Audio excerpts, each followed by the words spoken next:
The Democratic Republic of Congo's main opposition leader, Moise Katumbi, has launched his presidential campaign today, promising to take on the ruling coalition in elections planned for December. Elections were originally scheduled to be held at the end of 2016, but they've been repeatedly delayed, even though incumbent President Joseph Kabila's mandate had expired, according to the constitution. Mr. Katumbi used to be an ally of President Kabila and was governor of the Katanga province for 8 years. He was credited for his work targeting corruption and bringing economic revival in that area.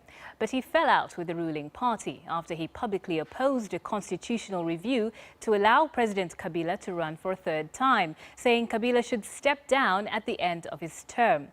In 2016, a warrant was issued for his arrest in relation to allegedly undermining state security, and he has lived in self-imposed exile ever since. I'm going to put my candidature in Congo, in Kinshasa. It's my motherland, it's my land, I'm Congolese, I'm going back. Even if it means jail? There is no jail for me because there is a report. These are bogus report from President Kabila. So I'm going back. I didn't do anything. If I did something wrong, I'm supposed to go in jail. I ran a province which was the best province. You had letter, congratulation letter from all over the World Bank, the auditors, everyone. So the Katanga was a model. And Mr. Kabila doesn't want, because he knows the day I'm going to start working, people are going to forget him for life. That's the only reason. He doesn't want somebody stronger than him. You are launching your political movement called Together for Change, Ensemble pour le changement. Don't you think it would be better to have a united front of the opposition, to have one single candidate? You see, I say there is some strategy in the opposition. I'm a candidate, I'm going to remain a candidate. And I'm still in the Rassemblement on the opposition. I didn't leave the Rassemblement. I remain a candidate, and my candidature, I did it before I joined the Rassemblement.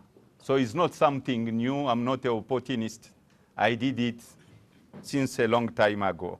So far, there is good relationship in opposition, and we can't review all our strategy. That was Moise Katumbi speaking in South Africa there. Well, let's talk a bit more about this now with Vava Tampa. He's a Congolese community organizer and founder of the London-based rights group Save the Congo. Thanks for joining us, Vava. What do you make of Moise's move and the opposition's move to galvanize and get together, as they have been telling us in South Africa today? Well, it's a great move. We applaud him for doing so, but it raises a lot of serious questions. And the question is, the question which many Congolese have been asking me, and many Congolese are asking themselves, is what guarantee does he have from the international community or from the Kabila regime itself that the elections in December would be free, fair, or transparent?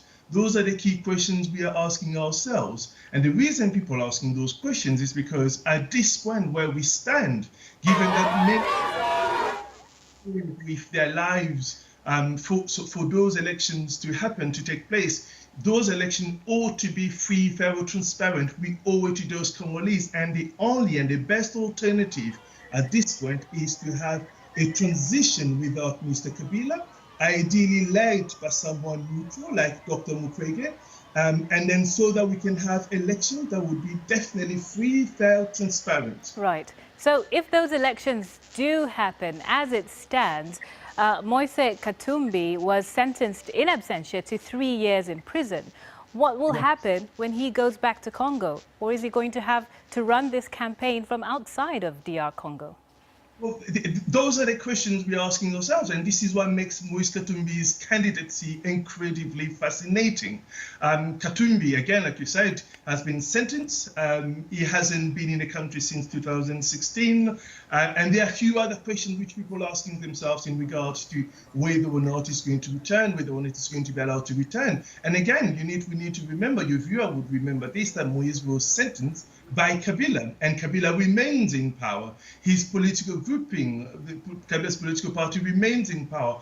Are they going to allow him to come back? That's another question. Another question is, if Moise is allowed to come back, what about other opposition figures who are imprisoned? Why aren't they allowed? Why aren't they free from prison?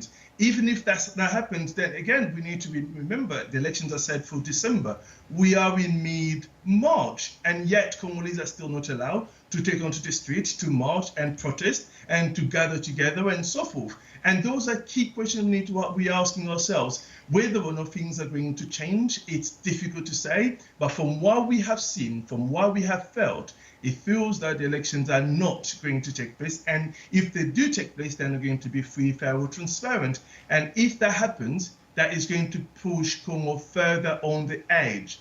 And the best alternative is to have a transition without Kabila, led by someone like Mukwege, so that we can organize elections that would actually deliver the aspirations of the Congolese people. All right. Thank you very much, Vava Tampa from the London-based rights group Save the Congo, for joining us this evening.